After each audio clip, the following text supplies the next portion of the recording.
Colonel Viktor Kozlov grabbed her by the collar, dragged her to the open door of the helicopter, and said 4 words into the freezing wind, "Fly, bitch, fly."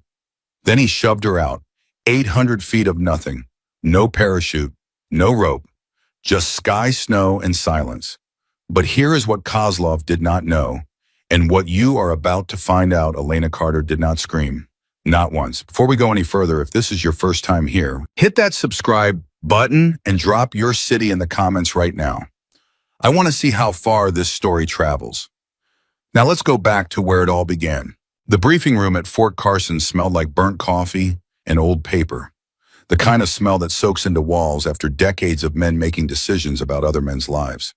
It was just after 0500 when Lieutenant Elena Carter walked through that door, and she walked in alone. Not because she arrived late, because no one had held it open for her. She was 29 years old, 5'7", 142 pounds of lean muscle and deliberate calm. She had the highest long-range accuracy score in her class at the Army Sniper School at Fort Benning, a record that still stood on the board the day she left. She had qualified on every platform the Army put in front of her. She had survived SARE training, survival, evasion, resistance, and escape without breaking. She had done everything right by every standard they had written down. And when she walked into that briefing room and the 12 men already seated looked up from their coffee cups and their maps, not a single one of them moved to make space. She found a seat on the far left end of the long table, set her folder down, and opened it without ceremony. Around her, conversations continued, quiet murmurs between captains and warrant officers, as if she were furniture, as if she were a plant someone had left in the corner. She was used to it. That didn't mean it didn't cut. Captain Daniel Walsh stood at the front of the room with a laser pointer and the practiced authority of a man who had never once been told he did not belong. He was 41, broad-shouldered, and wore his rank the way some men wear expensive watches, not for the function, but for what it communicated to everyone around him. He was not a bad officer. He was simply the product of a system that had never required him to question his own assumptions. "Ridge 7, Walsh said, clicking to a topographic map of the Colorado Highlands. "Overwatch position. Elevation 4,200 meters. Temperatures expected to drop to -15 Celsius by 0200 tonight. Wind gusts up to 60 kilometers per hour out of the northwest." He clicked again. The map zoomed in on a razor-thin ridgeline with no cover except rock and snow. "This position gives us eyes on the entire valley approach. Whoever sits there controls the intelligence picture for every unit operating below." A captain named Reeves leaned forward. "How long is the deployment?" 72 hours, Walsh said. "Solo deployment. 1 shooter, 1 spotter kit, no support team." Reeves nodded slowly. "That's a long time to be cold and alone up there, sir." "That's why we're sending the best available marksmen," Walsh said. And Elena noticed this, Walsh looked at his notes. Not at her, at his notes, as if he couldn't quite bring himself to say it out loud to her face. "Lieutenant Carter has been assigned to Ridge 7. The room didn't erupt. It didn't need to. The silence that followed was its own kind of eruption. 3 seconds of nothing, just the hum of the overhead lights and the distant sound of boots on concrete somewhere down the hall. And in those 3 seconds, Elena felt the entire weight of every doubt in that room settle onto her shoulders like a pack she hadn't agreed to carry. Then someone coughed. Someone else shuffled papers. And Walsh moved on to the logistics briefing as if the moment hadn't happened at all. But it had happened. Every person in that room knew it had happened. Elena wrote nothing in her folder. She stared at the map. She memorized the ridgeline, its angles, its exposures, its blind spots. She calculated wind patterns and solar angles in her head, while the men around her discussed equipment lists and resupply chains. She had learned a long time ago that the best answer to doubt was preparation, and she was already preparing. After the briefing broke, as people filed out and conversations splintered into smaller clusters by the coffee station and the door, Walsh approached her. He had the look of a man who had rehearsed what he was about to say, not to be kind, but to be defensible. "Carter," he said. "Sir, I want to be straight with you." "I'd appreciate that, sir." Walsh crossed his arms, not aggressive, more like he was holding himself together. "This position has historically been held by senior NCOs with at least 2 full combat deployments. You have 0. I'm aware of my record, sir." "I'm not questioning your scores," he said, and she noticed he said scores, not ability, Not judgment, not instincts, just scores as if she were a number on a spreadsheet rather than a soldier standing in front of him. I'm questioning your readiness for sustained solo combat operations in extreme environmental conditions. Elena looked at him directly. She did not look away. She did not soften her jaw or lower her eyes. She had learned that too. Captain Walsh, she said, with respect, what would you need to see from me to change that assessment? He opened his mouth, closed it, opened it again. I'll be monitoring your transmissions closely, he said finally. It wasn't an answer. They both knew it wasn't an answer. Yes, sir, she said. He walked away. Elena turned back toward the map that was still up on the wall. She looked at Ridge 7, that thin, frozen line in the middle of nothing. She thought, I know what you are. I know what you're going to cost me, and I'm going to hold you anyway. It was Master Sergeant James Brennan who found her 20 minutes later, standing alone outside the building in the pre-dawn darkness, breath misting in the cold mountain air. Brennan was 61 years old and built like something quarried rather than born. His face was a topographical map of hard years' lines and creases that spoke of wind and loss in the particular kind of quiet that settles into men who have seen too much. His hair had gone iron gray sometime around his 45th birthday and had stayed there as if deciding it had been long enough. He walked with a slight hitch in his left leg, the permanent souvenir of a mortar round in 2007. He had been decorated 4 times. He had buried more friends than most people meet in a lifetime. He was also the man who had served alongside Elena's father for 11 years. Walsh giving you the speech, Brennan said. He didn't announce himself. He just materialized beside her with a cup of coffee in each hand and offered her one. She took it. Which speech? The one where he tells you he's not questioning your scores. A short exhale that was almost a laugh. That one, yes. Brennan sipped his coffee. For a long moment, he said nothing. That was one of the things Elena had noticed about him in the weeks since she'd arrived at Carson. He never filled silence the way nervous people do. He let it sit. He trusted it. Your father used to stand outside like this before a mission, Brennan said finally. Elena went very still. He'd get the briefing, drink his coffee stand in the dark, and just think. Some guys need to talk before a mission. Your father thought. He used to say the mission wasn't really in the terrain. It was in the decision you made before you ever left the wire. Elena's hands tightened slightly around the cup. Ironside. She used his call sign without thinking. You were with him at the end. It wasn't a question. She'd known it for years. Knew it the way you know certain truths in your body before your mind fully processes them. Brennan looked at the horizon. The first faint gray of dawn was beginning to separate the sky from the mountains. He had a forward observer position, Brennan said quietly. Enemy had already deployed the chemical agent. His position was compromised. He knew what was coming. He stayed. He called in corrections for 40 minutes after the first symptoms hit, Brennan said. 40 minutes, Elena. His hands were shaking so bad he could barely key the radio, but every correction he called was accurate. Every single one. He held that line until the last of his unit was clear. Elena did not cry. She had made a decision about crying in relation to her father years ago. Not that it was weak, but that it wasn't what he would have wanted in this moment. He would have wanted her to understand. And now they're sending me to Ridge 7, she said. They're sending the best available shooter to a critical overwatch position, Brennan said. That's you. That's just a fact. He turned and looked at her for the first time since he'd walked up. His eyes were dark and steady, the kind of eyes that have stopped being surprised by anything. Walsh will come around, or he won't. Either way, the Ridge doesn't care who believes in you. The Ridge only responds to what you actually do up there. She nodded slowly. There's something else you should know, Brennan said. He reached into his jacket pocket and pulled out a folded piece of paper. But he didn't give it to her. He held it for a moment as if weighing something. Your father left a letter. He left it with me. I've been carrying it for 11 years. Elena stared at the paper. I'm not giving it to you yet, Brennan said. Don't look at me like that. I'm not being sentimental. I'm being strategic. If I give it to you now before this mission, it'll distract you. And a distracted sniper on Ridge 7 in negative 15 degrees is a dead sniper. Then why are you telling me it exists?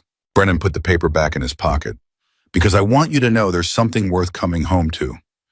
Besides the army, besides the mission, There's a piece of your father waiting for you on this side of that mountain. He straightened up. Don't leave it waiting too long. He walked back inside. Elena stood in the dark for another minute. She thought about her father holding a radio and shaking hands, calling accurate corrections, saving people who didn't know they were being saved. She thought about 40 minutes. She thought about what it cost to hold something alone. Then she finished her coffee, went inside, and began preparing her kit. The loadout for Ridge 7 was Spartan by necessity. Every pound mattered at that altitude and that cold. Elena had done the math 3 times before settling on her selections. Her weapon was the M2010 enhanced sniper rifle chambered in .300 Winchester Magnum, a system she had fired more than 4,000 rounds through a rifle. She understood the way a musician understands an instrument, not just its mechanics, but its personality, the way it breathed, the way cold affected its barrel harmonics, the slight, consistent left drift at distances beyond 1,200 meters. She packed 40 rounds of match-grade ammunition, knowing she would not use all of them, but also knowing that in the kind of situation Ridge 7 might become scarcity was its own enemy. She packed thermal underlayers, a Gore-Tex outer shell, hand warmers rated to -20, and a compact sleeping system she would almost certainly not use for more than 2 hours at a stretch. She packed a compact medical kit tourniquet, quick clot compression bandages, morphine tabs she hoped she would not need. She packed a radio encrypted with a backup battery. She packed 4 days of rations in case the 72 hours extended. Walsh stopped by the equipment room while she was packing. He stood in the doorway and watched her for a moment without speaking. "You're packing the M2010, he said. "Yes, sir." "Some would argue the Barrett is better at that altitude, more power at extended ranges." "The Barrett weighs 14 kilograms unloaded," she said without looking up. "On a solo movement in those conditions, that's not a rifle, that's an anchor. The M2010 gives me 90% of the range performance at 60% of the carry weight. The math favors mobility." A pause. Walsh said, and left. Sergeant First Class Torres, who was helping log her outgoing gear, glanced at the doorway Walsh had just vacated and then back at Elena. He was a small, compact man from San Antonio with a reputation for being meticulous and quiet. He had said exactly 12 words to her in the 3 weeks since she'd arrived at Carson. "That was a good answer," Torres said now. Elena looked up. Torres was not looking at her. He was logging the ammunition count with the focused attention of a man pretending he hadn't just said anything. "Thank you, Sergeant," she said. "I didn't say anything," Torres said. She almost smiled, almost. Brennan came by one final time as she was shouldering her pack. The building had gone quiet. It was just past 0300, and the departure was in 40 minutes. "Rules of engagement are standard," Brennan said. "Confirmed hostile combatants only. You call for confirmation before engaging anything you're not certain about." "Understood." "Communication windows are every 4 hours. Miss 2 consecutive windows, and we send a QRF, a quick reaction force. Miss 3, and we assume the worst. I won't miss windows." "I know." He paused. "Elena." She looked at him. "Your father used to say that a sniper's greatest weapon isn't the rifle, isn't the glass, isn't the ammunition." "I know," she said. "He used to say patience." Brennan shook his head slowly. "He used to say conviction. There's a difference. Patience is just waiting. Conviction is knowing why you're still there after the waiting gets hard." He met her eyes. "When it gets hard up there, and it will get hard, don't forget why you're still there." She nodded once. "Go hold that ridge," Brennan said. She went. The helicopter insertion was fast and cold and loud in the way military helicopters always are, all vibration and noise, and the sense of the world dropping away beneath you with a speed that your body never quite accepts as natural. Elena sat in the rear of the Black Hawk with her pack between her knees and her rifle case across her lap, and she stared out of the open door at the darkness below and thought about nothing. That was a technique she had developed, not meditation exactly, but a kind of deliberate mental silence before action, clearing the buffer, making room. The crew chief tapped her shoulder. 3 minutes. She checked her pack straps, checked her rifle case, breathed. 2 minutes. She thought briefly about Walsh and his look of careful, calibrated skepticism. She thought about the 12 men in that briefing room and the 3 seconds of silence.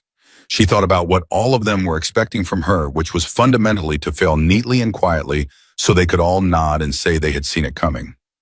She thought not today. 1 minute, the Black Hawk flared. The crew chief pointed. Elena was out the door and moving before the skids fully touched the ridgeline, and the helicopter was gone in 8 seconds, its sound swallowed by wind and altitude, and she was alone, completely alone. The cold hit her like a wall. -12 Celsius at this hour, she estimated the official temperature wouldn't reach -15 until closer to 0200. The wind was coming from the northwest at roughly 40 kilometers per hour, with gusts that pushed higher. The stars above were extraordinary, the kind of sky you only see above 5,000 feet. But she was not looking at the stars. She was already moving, establishing her position, identifying her primary hide. Her alternate hide, her escape route, her fields of fire. Ridge 7 was a long, narrow crest of exposed granite with a slight bowl at its highest point, natural cover on 3 sides if you position correctly with a clear line of sight down into the valley approach for nearly 3 kilometers in every direction. It was objectively a sniper's dream. It was also objectively a place where you could die of exposure, enemy action, or simple bad luck with equal probability. She got into position in 11 minutes. That was fast. She knew it was fast because she had rehearsed the movement 3 times in her head during the helicopter ride. She set up her rifle, settled behind the glass, and began to observe. The valley below was dark and still. Nothing moved. Nothing made sound. The wind pushed constantly over the rocks above her hide and made a low, mournful note that she would learn over the next 24 hours to hear as background rather than signal. At 0412, she made her first transmission. Ridgeline actual, this is Ghost 1. Position established. Sector clear. Beginning observation cycle. The radio crackled. Brennan's voice came back steady and immediate, as if he had been sitting by the radio with his hand already on the key. He probably had. Ghost 1 Ridgeline actual copies. Good hunting. Elena adjusted her cheek on the stock and brought the valley into focus. 3 kilometers of darkness and silence and possibility. She began to wait. But here is what the men back at command did not understand about Elena Carter, and what the Russian forces now slowly moving through that valley most certainly did not understand. She was not waiting passively, the way a guard waits, bored and distracted, hoping nothing happens. She was hunting. She had her sector divided into a mental grid, 12 zones each with its own priority level, each assessed every 60 seconds in a rotating cycle. She was tracking micro movements, a shadow that didn't move with the wind. An animal pattern interrupted a sound frequency shift in the valley floor that suggested weight on compacted snow. She had noted the positions of 3 large boulders on the valley's eastern approach that would provide natural cover to anyone moving north. And she had already calculated holdovers and distance corrections for each of those positions. She had been on the ridge for 47 minutes when she saw the first one. A figure, moving too carefully to be an animal, too deliberately spaced from the tree line to be anything but trained. Moving in a pattern advanced pause scan that she recognized immediately as a point man's movement technique. Not American technique, different, tighter intervals. More aggressive lean into cover. She steadied her breathing, watched. A second figure materialized from the darkness 30 meters behind the first. Then a third. They were moving in a wedge formation, the kind of tactical movement you don't improvise. The kind you practice. She keyed her radio, kept her voice absolutely flat. Ridgeline actual Ghost 1. I have 3 confirmed movers on eastern approach grid Echo 7, moving north. Formation suggests trained military. Over. A pause, then Ghost 1 Ridgeline actual. Can you confirm nationality? She zoomed the scope. The lead figure paused in a brief clearing, 3 seconds enough time for her to read his kit, his weapon, his posture. Ridgeline actual Ghost 1. Confirm. That is not American kit. Repeat, non-American military in the wire. Eastern approach. Moving fast. Longer pause. She could hear the controlled urgency in the silence. Then Walsh's voice came on. Ghost 1, this is Ridgeline 6 actual. 6 was his command call sign. Hold your fire. I want positive identification before any engagement. Is that understood? Ridgeline 6 Ghost 1 copies. But sir, they are inside the outer perimeter. If they reach the choke point at Echo 9 before I engage, they will flank Bravo element's position. I understand, Carter. Hold your fire. That is a direct order. She watched the three figures move toward Echo 9. The lead man was perhaps 800 meters away now. She had a clean shot. She had been ready for the past 40 seconds. She could have eliminated the point man, broken the formation, and given Bravo element 15 extra minutes of warning and maneuvering time. Instead, she watched. She watched and she counted seconds. And she thought about the men of Bravo element who were 2 kilometers below her, possibly sleeping, possibly running through a routine check, almost certainly not expecting contact tonight. Ridgeline 6, she said, fighting to keep the urgency from becoming anger in her voice. They are 60 seconds from the choke point. I am requesting permission to engage confirmed hostile combatants to protect Bravo element. Over. The radio was quiet for 4 seconds. 4 seconds is a very long time when a man is walking toward your people. Ghost 1. Walsh's voice was tighter now. Something in it had shifted. Ridgeline 6 actual. You are weapons-free on confirmed hostiles. She was already on the trigger. The shot broke at 812 meters. The lead figure dropped. The formation exploded, the remaining 2 men going instantly into cover, reacting with the trained speed of professionals who had been shot at before and knew exactly what it meant. She was already cycling. Second round chambered. The second figure had gone left behind a boulder. She knew that boulder. She had already calculated the angle. She waited 3 seconds, knowing that a man who goes behind cover almost always leans out to the right within 5 seconds to assess. It's a trained habit. It's also a fatal one if someone on the high ground is patient enough. He leaned out at 4 seconds. The second shot broke at 890 meters. The third man broke cover and ran not north toward Bravo element, not the mission objective, just ran back the way he had come. Survival instinct overriding training. She tracked him for 2 seconds, thought about the shot, let him run. The valley went silent. She keyed her radio. Ridgeline actual Ghost 1. 2 targets down eastern approach. Third target in retreat. Bravo element is clear for now, but Ridgeline 6, wherever these 3 came from, there are more. A beat of silence. Then Brennan's voice steady as always. Ghost 1 copy. Good work. Maintain position and continue observation. She settled back behind the glass. Below her, somewhere in the darkness, something larger was moving. She could feel it, the way you sometimes feel weather changing before you see evidence of it, a pressure shift, a change in the quality of silence. She thought, this is not a probe. This is the opening move. The temperature had dropped to -14 by the time the full picture began to emerge. And what Elena saw in the next 40 minutes would not just confirm her worst assessment, it would exceed it. Because the 3 men she had engaged were not insurgents. They were not militia. They were the advance element of a force that would, within the next 24 hours, reveal itself to be something that no one in that briefing room at Fort Carson had planned for. Something that would change the entire nature of what Ridge 7 was and what Elena Carter had been sent there to do. But that revelation was still coming. Right now, in the cold and dark of the highest point on the ridge, she was alone with her rifle and her conviction holding a line that no one else could hold. Brennan had said conviction is knowing why you're still there after the waiting gets hard. She understood now what he had meant. The waiting was over.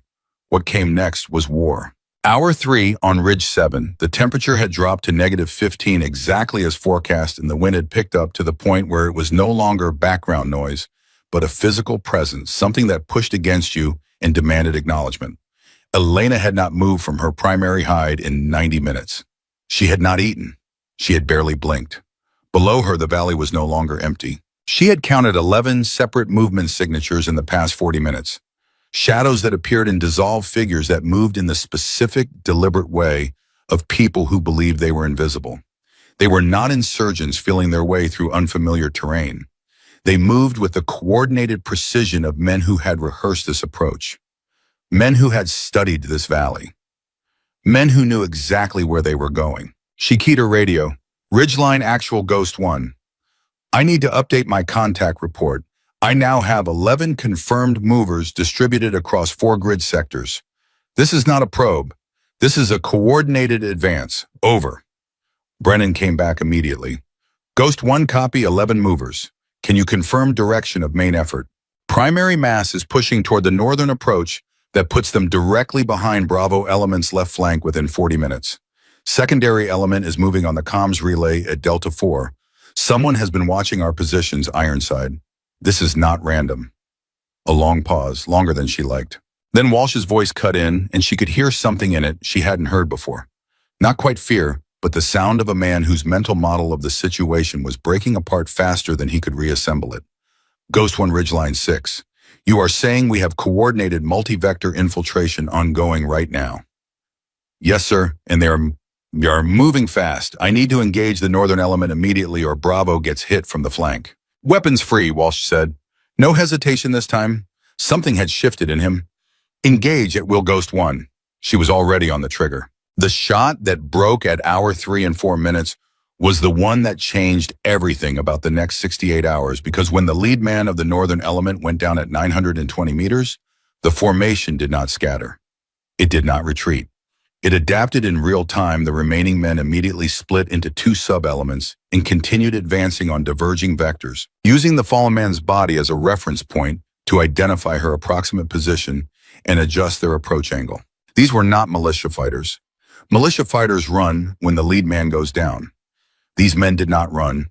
They responded with tactical discipline that took her breath away in the worst possible sense. She was already moving to her alternate hide before the echo of the shot finished bouncing off the rock walls below. She had pre-staged her alternate position when she first arrived at Natural Depression, 12 meters to her left, that offered slightly less sightline but complete concealment from the valley floor. She was in it in under 20 seconds. Below, the formation was still moving. She fired again. A second man down, then a third. The formation split again, smaller and faster individual soldiers now using every piece of available ground, every shadow, every fold in the terrain. Ridgeline actual Ghost One. Northern element is trained military. They are adapting to my fire in real time. I say again, these are not militia. This is professional infantry. The radio crackled. Then Brennan said something she would remember for a long time. Ghost One, I hear you. Keep shooting. So she kept shooting. By hour 4, she had engaged 14 separate targets across 3 sectors. Not all of them were kills at extreme range and wind. You take what the physics give you. But kills were not always the point. A wounded man in a formation is sometimes more disruptive than a dead one, because a dead man stays where he falls, and a wounded man makes noise, requires attention, slows everything around him. She understood this. She used it. By hour 5, the valley below had gone quiet again. Not the quiet of absence, the quiet of recalibration, the quiet of men who had taken casualties and were reassessing. She had heard this quality of silence before in training scenarios and in her own imagination when she had run through hypothetical engagements in her head late at night. It was the sound of an enemy deciding what kind of problem you were. She used the silence to eat a compressed protein bar she barely tasted and to check her ammunition count. 22 rounds remaining. She had used 18. That was a significant expenditure in 4 hours, and she was aware of it the way a pilot is aware of fuel. She keyed her to radio during the communication window. Ridgeline actual Ghost One. Ammunition status 22 rounds primary. All sectors currently quiet. Enemy is regrouping. Request guidance on resupply timeline. Torres' voice came back. He was on the radio now, which meant Brennan had stepped away, which meant something was happening at command. Ghost One resupply is not available before hour 24. Weather window closed at 0600. You are on your own until tomorrow evening at earliest. 22 rounds, 72 hours. She did the math and decided not to think about the math. Copy, she said. Ghost One out. She settled back behind her glass and waited for the valley to show her what it was planning next. It showed her at hour 6 and 12 minutes, and what it showed her recalibrated everything she thought she understood about this mission. A vehicle, moving without lights on the western approach road, a route that was supposed to be impassable in winter conditions, a route that American Command had assessed as non-viable for vehicular movement and therefore not actively monitored. The vehicle was moving slowly, carefully, with the confidence of something that had been told the road was clear. Behind it, another vehicle, then a third. Not pickup trucks, not civilian transport. She strained her optics and felt her stomach drop in a slow, controlled way, the way your body registers catastrophic information before your mind fully processes it. Military vehicles, Russian military vehicles. BTR pattern. Armored personnel carriers. The kind of vehicles that don't cross national borders accidentally. The kind of vehicles that represent a decision made at a level far above Colonel Walsh in his briefing room and his careful skepticism. Ridgeline Actual, she said, and her voice was absolutely flat, controlled, utterly professional. Because if there was ever a moment where her voice needed to be a thing that people could trust, it was this one. Ghost 1, I have 3 armored vehicles on the western approach. BTR pattern, Russian military markings. This is not an insurgency. I say again, this is not an insurgency. You have Russian military forces conducting an armed incursion into U.S. territory. Over. The radio went silent. 5 seconds. 10 seconds. 15. She waited. Below her, the 3 vehicles continued their slow, dark progress. Then Walsh's voice, and she had never heard him sound like this, stripped of the practiced authority down to something rawer and more human underneath. Ghost 1, say again, you're last. Russian military vehicles. 3 BTRs. Western approach. Moving north toward the Valley Junction. She paused. Sir, they have infantry riding on those vehicles. Minimum 24 personnel. If they reach the junction, they cut off every American element in the valley. Another silence, shorter this time. Ghost 1. Walsh's voice had changed again. The rawness was still there, but something harder had layered over it. The sound of a man making a decision he hadn't trained for. Do you have a shot on the lead vehicle? She considered. 1,100 meters, armored vehicle. Her rifle was chambered in .300 Winchester Magnum, a powerful round but not designed to defeat armored steel plate, however.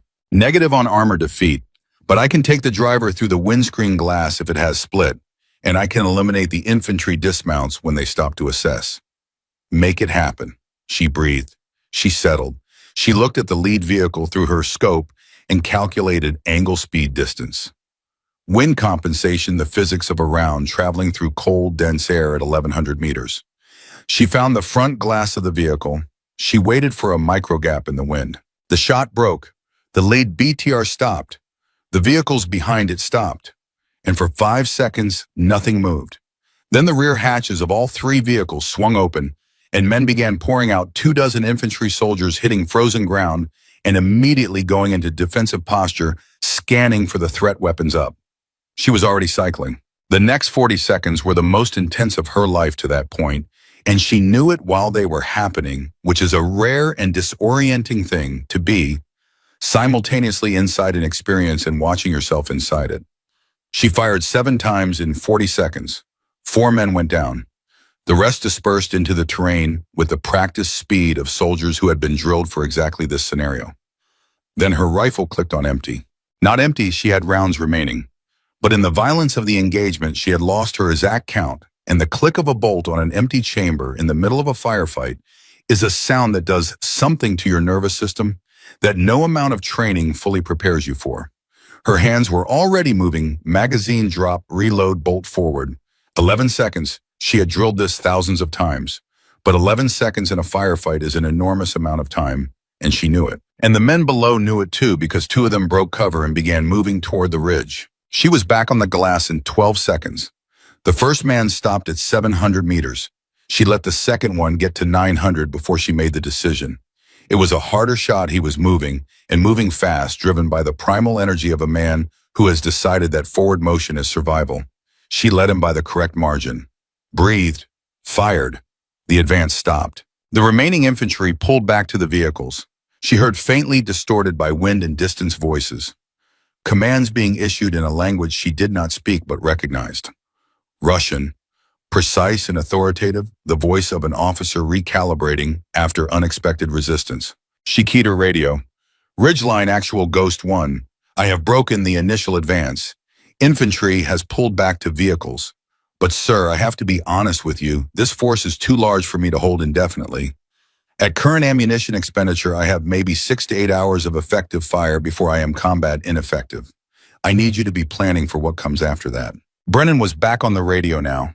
His voice was the same as always, that steady, quarried quality that didn't change whether the news was good or terrible. Ghost 1 copy. We hear you. Command is working the problem. You focus on your sector. We will tell you what you need to know when you need to know it. She wanted to push. She wanted to ask what working the problem meant when you had Russian armored vehicles on American soil and a single sniper as your entire forward defense. But she understood that Brennan was not keeping information from her out of carelessness. He was keeping her focused because a sniper who was thinking about the strategic picture is not watching her sector. She watched her sector. Hour 8 brought the first direct attempt to locate her position. A mortar team set up at the tree line on the valley's western edge and began walking rounds up the ridge line, not accurate, not yet, but getting closer with each adjustment. She heard the first 3 impacts before she identified the launch position. Then she found it a 4-man crew working with methodical speed, adjusting elevation and deflection, getting closer to where they thought she was. She relocated, moved 70 meters along the ridge to a tertiary position she had identified during her initial survey but not pre-staged. She was exposed for 14 seconds during the move, which was 14 seconds longer than she wanted to be exposed, but the alternative was staying in a position that was going to have mortar rounds on it within 3 minutes. She got to the tertiary position, settled, found the mortar crew again. 1 shot, the crew member adjusting the tube went down. The remaining 3 men scattered. The mortar went silent. "That bought me 30 minutes, she said to no one. She said it quietly just to hear a human voice in the wind, even if it was her own. At hour 9, Walsh came on the radio and said something she did not expect. "Carter, not Ghost 1, not Lieutenant. Carter, I owe you an apology." She was behind the glass tracking a 2-man scout element, probing the eastern edge of the ridge. "Sir, with respect, the apology can wait." "It can," Walsh said. "I just wanted you to know it's coming." Something in her chest moved a small, complicated thing that she did not have time to examine right now. She filed it away for later. "Understood, sir," she said. "Ghost 1 out." She engaged the scout element at 400 meters, dangerously close by sniper standards, but they had gotten that far before she spotted them, which meant they were very good at movement, and she needed to respect that going forward. She did not let a third one get that close again. Hour 10, 12, 14. The rhythm of the ridge established itself over those hours with a terrible grinding consistency. Probes came. She eliminated or disrupted them. The enemy recalibrated. New probes came from different angles. She anticipated, relocated, engaged. The ammunition count declined. The cold deepened. Her body ran through its reserves of warmth and rebuilt them from motion and caloric intake that she forced herself to maintain on schedule. Protein bar water. Protein bar, even when eating, felt like an absurd luxury in the context of what was happening around her. Somewhere around hour 15, she realized she had stopped thinking about Walsh, about the briefing room, about the 12 men and their 3 seconds of silence. She had stopped thinking about proving anything to anyone. There was only the ridge and the valley and the slow, relentless calculus of threat assessment and fire solutions. She had become something she had trained for, but never quite been a pure function. A system. She was the ridge's nervous system, its immune response, its voice of last resort. She was also getting very tired. At hour 16, Torres came on the radio during the communication window, and his voice had something in it that she had not heard from him before, a texture, a weight. "Ghost 1, Ghost 1. We have preliminary intelligence assessment from command. They want you to have the picture. Send it. The force you are engaging is assessed as elements of a Russian Spetsnaz unit operating under commercial cover. They came across the northern approach under commercial vehicle documentation 3 days ago. This was a planned incursion, Ghost 1. They have been in position for 72 hours before you ever got to that ridge." She absorbed this. "They were already here when I was inserted." "Yes." "Which means they knew we were sending someone to Ridge 7. A pause that confirmed what she had already concluded. "Ghost 1, Torres said carefully, "Command is not saying that officially." "I'm not asking officially," she thought. Her mind moved through the implications with the same systematic precision she applied to fire solutions. If they knew she was coming to Ridge 7, they had intelligence on American deployment planning, which meant this was not just an incursion, it was a test of whether American forces would respond, how fast, with what, and with what effect.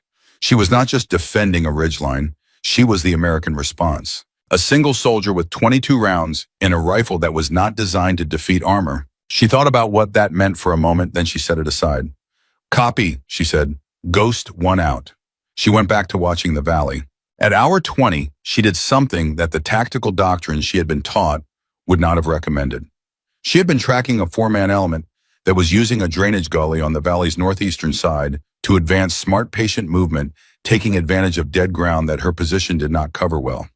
They were going to reach a point within the next 20 minutes where they could set up a position that would threaten her ability to maintain the ridge. She could wait and engage them when they reached that point at shorter range, higher risk. Or she could move. She moved.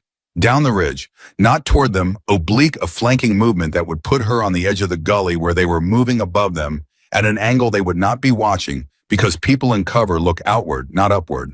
The movement took 8 minutes. 8 minutes of exposure on broken ground in the dark in wind that was now gusting to 70 kilometers per hour. 8 minutes during which she could not watch her primary sector, during which anything could be moving below her without her knowledge. She reached the edge of the gully, looked down. 3 men. The fourth was gone either ahead or behind. She took a slow breath and made the hardest decision she had made all night, which was to engage only the rearmost man and then hold letting the other two continue forward while she relocated again, because the rearmost man was the one who would signal their position to command if he made it back. In a formation that doesn't know, it has lost its rear security, makes different worse decisions than one that does. She fired, relocated, was back at her primary position in 11 minutes. The two remaining men in the gully reached their objective position. She let them. She watched them set up. And then when they were committed to their position and their attention was fully forward, she engaged them from a direction they had not planned for. The gully went quiet. "Ridgeline actual," she said into the radio, breathing harder than she would have liked. "Ghost 1. Northeastern gully is clear. I am back at primary position." Brennan said, "Copy, Ghost 1. Command is noting your movement patterns.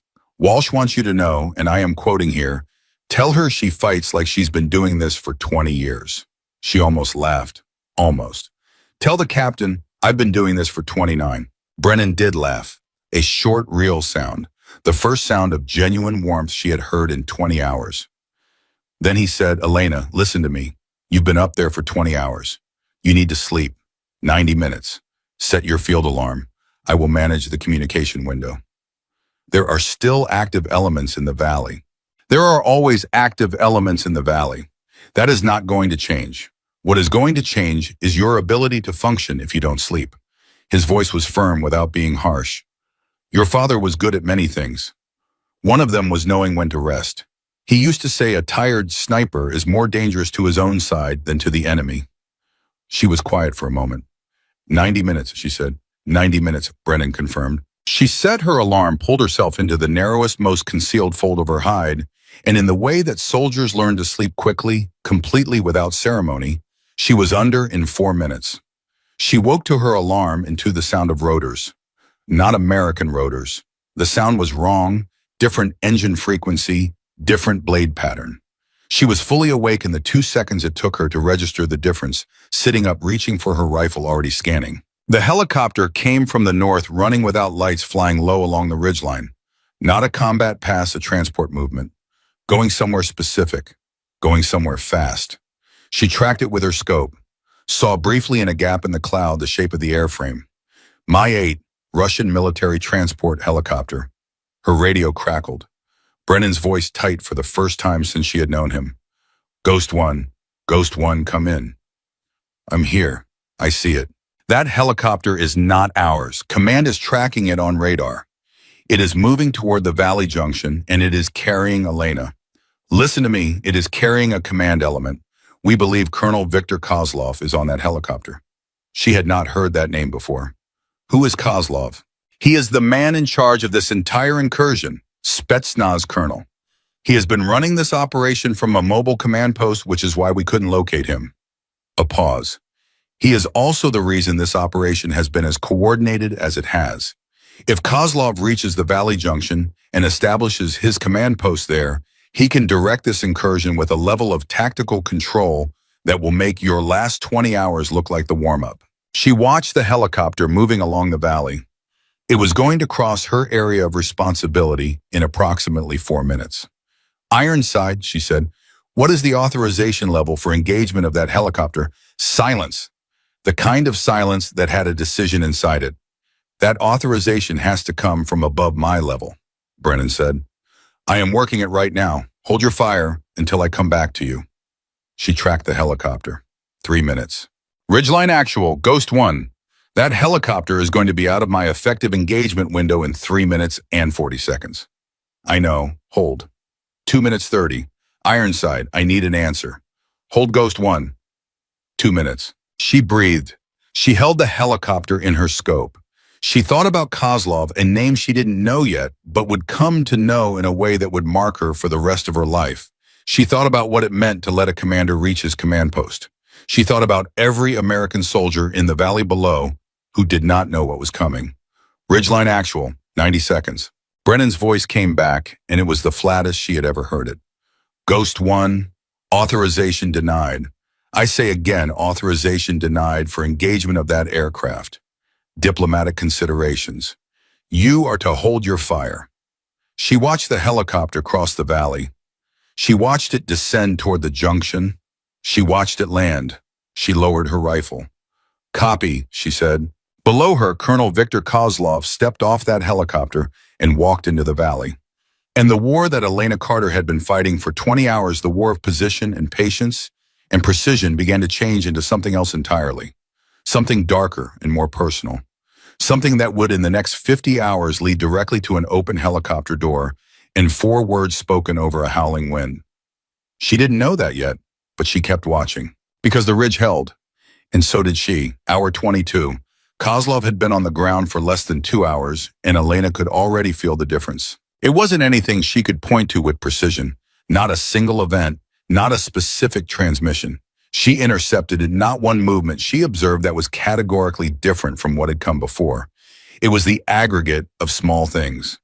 The probes that came at her now were better spaced using overlapping angles that forced her to prioritize rather than simply engage sequentially. The mortar crew that had reestablished itself on the valley floor was operating with a better fire discipline, shorter adjustment cycles, more accurate initial rounds. The infantry elements moving along the valley approaches were no longer improvising around her fire. They were working a system. Someone with a coherent tactical mind was directing them, and that mind had quickly analyzed everything she had done in the previous 20 hours and was now building a response specifically designed for her. She thought, he knows I'm alone up here. She keyed her radio.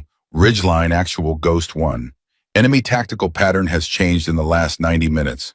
Movement is more coordinated. Fire support is more accurate. I believe Kozlov has analyzed my engagement patterns and is now adapting to them specifically. Over. Brennan came back. Ghost 1 concur with your assessment. Command is tracking the same pattern change on the intelligence side. What do you need? What she needed was another shooter. What she needed was a resupply. What she needed was for the weather window to open so a helicopter could bring her both of those things. But none of that was available, and both she and Brennan understood that the question was not really about what she needed, it was about what she could make work with what she had. I'm going to change my pattern, she said. He's adapted to what I've been doing, so I need to stop doing it. What does that mean tactically? It means I stop being predictable. I stop engaging from the same position twice. I stop following the same priority sequence. I become a variable that he cannot model. She paused. It also means I will be moving more, which means I will be exposed more. I need you to understand that my communication windows may become irregular. Understood. You have operational discretion on movement and communications timing. But Elena, he used her name again, which she had learned meant he was about to say something that mattered beyond the tactical. If you miss 3 consecutive windows, I am treating that as a casualty event and sending QRF regardless of weather. Copy. Don't send QRF unless you have to. I need those assets available for the main line. That's not your call to make, Brennan said quietly. You are not a casualty statistic to be optimized around. Is that understood? She almost pushed back. She didn't. Understood. Good. Now go make yourself unpredictable. She moved.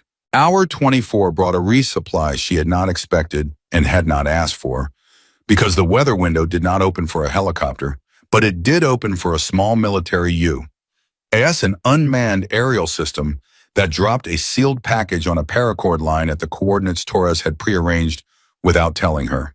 The package hit the ridge 40 meters from her current position. She recovered it in 3 minutes. Inside 60 rounds of .300 Winchester Magnum match grade, a replacement battery for her radio, 2 days of concentrated rations, a handwritten note from Torres that said only, "You're doing fine, keep going." She read it twice, put it in her chest pocket, kept going. The next 18 hours were the most technically demanding of her professional life.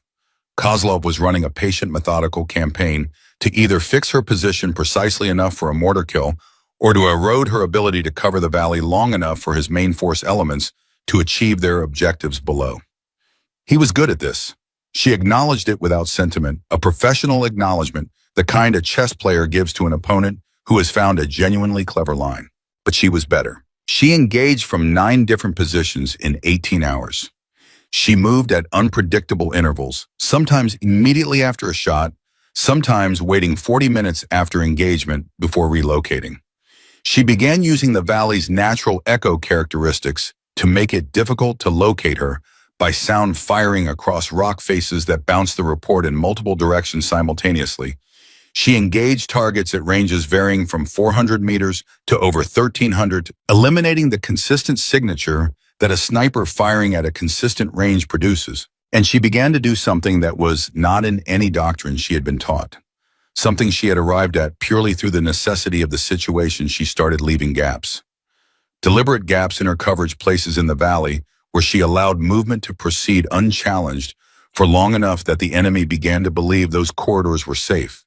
Then when those corridors had been used twice and the confidence in them had solidified into habit, she engaged from an unexpected angle, shattering the assumption of safety and forcing the entire tactical model to be rebuilt from scratch. It was, she realized, somewhere around hour 35, a form of psychological warfare as much as physical combat.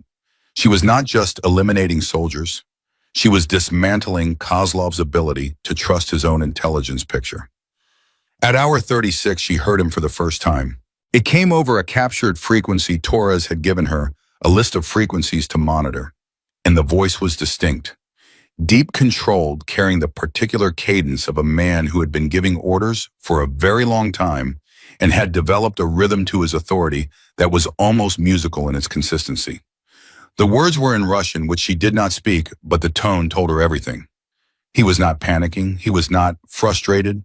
He was thinking out loud to his staff, working through a problem with the methodical patience of a man who believed he would eventually solve it. She found herself listening to the voice longer than she needed to.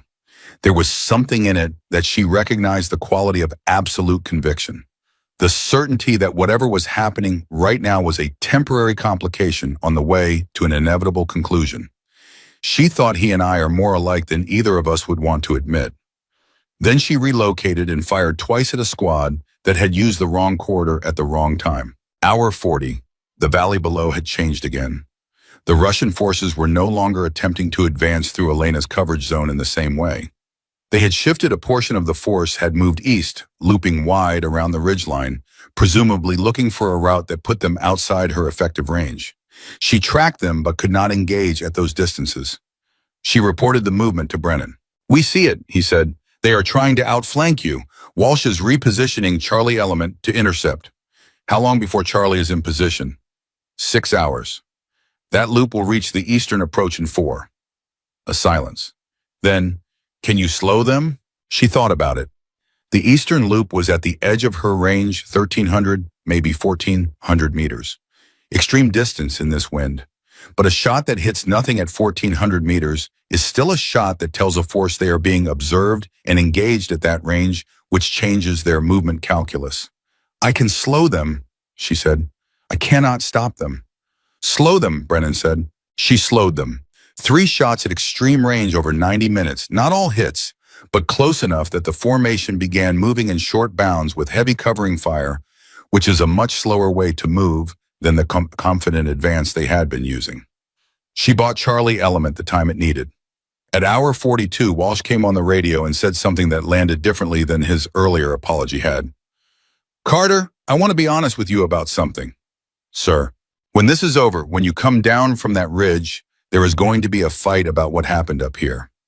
about who gets credit, about how this gets documented, about what it means for policy. He paused. I intend to make sure the record is accurate. You should know that. She thought about the 12 men in the briefing room. She thought about the 3 seconds of silence. Sir, she said carefully, right now I'm focused on making sure there is a when this is over to have that fight about. Walsh was quiet for a moment, then, fair point. Carry on, Lieutenant. She carried on. Hour 48 arrived with a development that changed the entire shape of the next 24 hours, and it came not from the valley below, but from the radio in the form of a transmission that Torres delivered in the measured, careful tone of someone reading news that he would rather not be delivering. Ghost 1. Command has intercepted communications that indicate Kozlov is aware of your identity. Your name, rank, and unit have been specifically communicated within the enemy command structure. She absorbed this. How? Unknown. Possible intelligence compromise at the command level. Possible SIGINT capture. The how is less important than the implication. The implication was clear enough. When a military commander learns the specific identity of the asset that has been disrupting his operation for 48 hours, that asset stops being a tactical problem and becomes a personal one. And personal problems are solved with a different level of intensity than tactical ones. He's going to prioritize me, she said. Yes. Command believes Kozlov has assigned a dedicated counter-sniper element specifically to your position. We are picking up changed communication patterns consistent with a focused hunt. A counter-sniper element. Trained shooters whose entire job for the next unknown number of hours would be finding her and eliminating her. Not probing, not advancing hunting. The way she had been hunting them. She thought the rules of this game just changed. Copy, she said, adjusting accordingly. What adjusting accordingly meant in practical terms was that she stopped using any position more than once, stopped firing more than 2 shots from any single location, and began spending as much time watching her back sectors as her forward sectors. A counter-sniper team works differently from infantry. They are patient, they are methodical, and they are specifically trained to identify the microsignatures that give a sniper's position away, the glint of glass, the brief disturbance of vegetation or snow, the pattern of shots that triangulates to a point of origin. She knew all of this because she had trained to do exactly what they were now doing to her. Hour 50. She found the first one. He was on the western spur of the ridge below her position, working up through terrain that was almost impossible to move through quietly almost.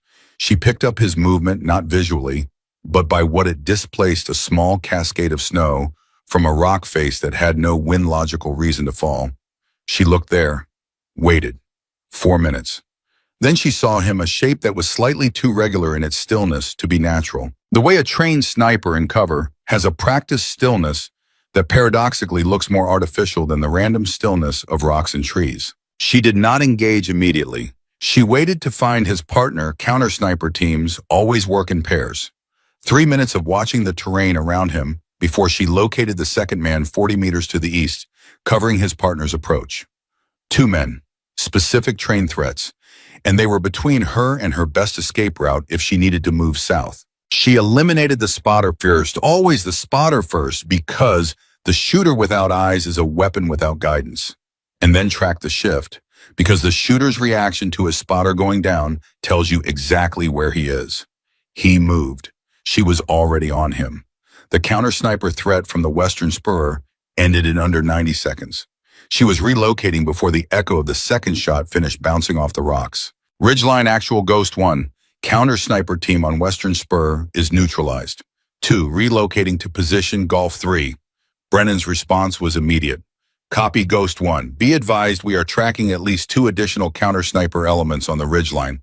Kozlov has committed significant resources to this. He's angry, she said. He is, Brennan confirmed. And angry commanders make operational mistakes. Keep making him angry. She kept making him angry. Hour 54. She found the second counter-sniper team in a position on the northern approach that showed genuine professional skill. They had used the dead ground of the ridge's north face to approach without exposure, and their hide position was in a crack in the rock formation that her initial survey had assessed as too narrow for a shooter. They had proved her wrong on that, which meant they had done their own reconnaissance of her position's blind spots. Kozlov had sent people up here before the current engagement to study the terrain. That level of preparation was sobering. She neutralized them from a position she had specifically held, in reserve a spot she had not fired from once in the previous 54 hours, a spot she had identified on arrival, and then deliberately left unused precisely for a moment when she needed to engage from somewhere that no one had any reason to expect her. Her father had called it a ghost position, a place you keep empty so that when you need it, it's still invisible. She used it now. 2 shots, done. And then she made a mistake. Not a fatal mistake, not yet, but a mistake that was the product of 54 hours of cold, incomplete sleep, sustained physical exertion, and the accumulated cognitive load of a 3-day combat operation conducted by a single person in extreme conditions. She was relocating from the ghost position, moving fast because the mortar crew in the valley had picked up a rough azimuth from her shots and was already adjusting. And she took the most direct line back to her primary position rather than the longer, more concealed route. 12 seconds of exposure. 12 seconds during which she was moving across open ground on the ridgeline. 12 seconds was enough. She made it to cover. But the third counter-sniper team, the one she hadn't found yet, had been watching the ridgeline, and they had seen her. She didn't know it yet. She would know it within the hour when the pattern of their movement changed in a way that told her they had a fix. Hour 58. 2 things happened simultaneously that forced a decision she would have preferred to avoid. Walsh came on the radio with urgency she had not heard from him before, not even in the early hours when the Russian vehicles had appeared on the western approach. Ghost 1 Ridgeline 6. We have a Black Hawk down. Repeat, we have a Black Hawk down. Grid November 4. Crew of 4. The aircraft was shot down by enemy rotary wings, same Mi-8 that came in at hour 22. Kozlov has moved his helicopter into an offensive role. We need eyes on that aircraft's position, and we need them now. She was already processing the grid. November 4 was in the valley 400 meters below the ridge on the northeastern face, not her primary sector. Exposed approach. Sir, I am tracking a counter-sniper element that may have eyes on my current position. Moving to November 4 puts me in the open for the duration. I know what it puts you in, Walsh said. The crew is alive. We have comms with the pilot. They are taking fire from infantry that moved up while we were managing the eastern approach. If someone doesn't break that contact, we lose 4 people. She thought about it for exactly 2 seconds, which was 1 second longer than she needed. Moving, she said. She came off the ridge running, not the controlled patient movement of a sniper working a plan running, because the crew of that helicopter did not have time for patient. She had the ridge's northern face committed to memory from her initial survey, and she used that memory now moving through terrain she could not fully see in the dark with the confidence of someone who had made the map of it in her head when she had the chance. The valley floor appeared below the edge of the ridge, and she saw the helicopter immediately, a Black Hawk on its side, main rotor destroyed, tail boom bent at an angle that spoke of a hard auto-rotation. 4 figures clustered on the far side of the airframe, using it as cover against a sustained rate of fire coming from the northeast. She assessed. The infantry engaging the crew was 800 meters from her position, 1,200 from the helicopter. They had a covered approach to the crash site if they continued their current advance 15 minutes, maybe 20. She found a position on the ridge edge. Prone. Glass on the engagement. Found the first muzzle flash. Fired. The rate of incoming fire on the helicopter dropped. She found the second position. Fired. The third. Fire. From the helicopter, she heard faintly, incredibly, a voice on the radio frequency she had been monitoring. The pilot. Whoever is on that ridge, I don't know who you are, but please do not stop. She did not stop. For 11 minutes, she engaged the infantry element or you from the ridge edge, holding them in place, while the helicopter crew used the suppression to redistribute themselves and establish a better defensive position.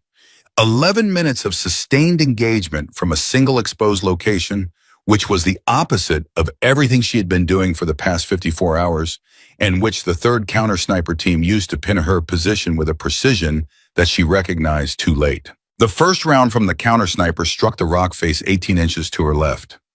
She felt the fragments hit her arm, not penetrating, just impact before she heard the report.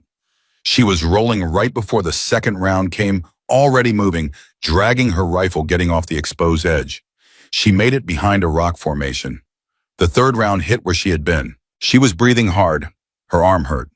Not serious. She checked it with her fingers while keeping her head down, bruising and shallow lacerations, nothing that affected function. But the counter-sniper team had her position and she was pinned, which meant she could not continue to suppress the infantry below, which meant the helicopter crew's situation was deteriorating with every second she spent in this rock behind this rock. She made another decision that doctrine would not have recommended. She stood up. Not fully, not stupidly, but enough to get her rifle over the rock and glass back onto the counter-sniper position she had approximately triangulated from the 3 shots they had fired. She was moving while she was looking, shifting laterally, making herself a moving target rather than a static one. And she was scanning for the muzzle signature of a team that was now trying to track a moving target rather than a stationary one. She found them. Not from a muzzle flash, they were too disciplined for that, but from the shadow of the spotter's movement as he tracked her with his scope was found. A shadow shifts. A rock does not. 1 shot. She was moving again before she confirmed the result. She got back to the ridge edge. The infantry below had pulled back. The 11 minutes of sustained suppression had broken their momentum, and the helicopter crew had used that time to establish a position that was genuinely defensible. The pilot's voice on the radio, "Ghost 1 you are. Ghost 1 crew is secure. We are in a defensible position. Thank you. Whoever you are, thank you." She was already scanning for the 3rd counter-sniper team's 2nd member. Found him, eliminated him. Then she went back to watching the valley because that was the job. At hour 62, she received the transmission that she should have been expecting, but that still landed with the weight of something falling from a great height. It was Brennan. Not Torres, not Walsh. Brennan. "Elena," his voice was very quiet. "Kozlov has made a broadcast on the open command frequency. He is speaking in English. Command wants you to hear it directly. I am going to play the recording." A crackle, then a voice she recognized from the intercepted transmissions, the deep, rhythmic, convinced voice of a man who had been certain of his conclusions for a very long time. "To the American sniper on Ridge 7, I know who you are, Lieutenant Carter. I know your name, I know your history. I know that you are the daughter of a man who died alone, calling corrections into a radio that no one was listening to because he believed in something that did not believe back in him. I know that you are on that ridge to prove something to men who will never give you credit for what you have done here.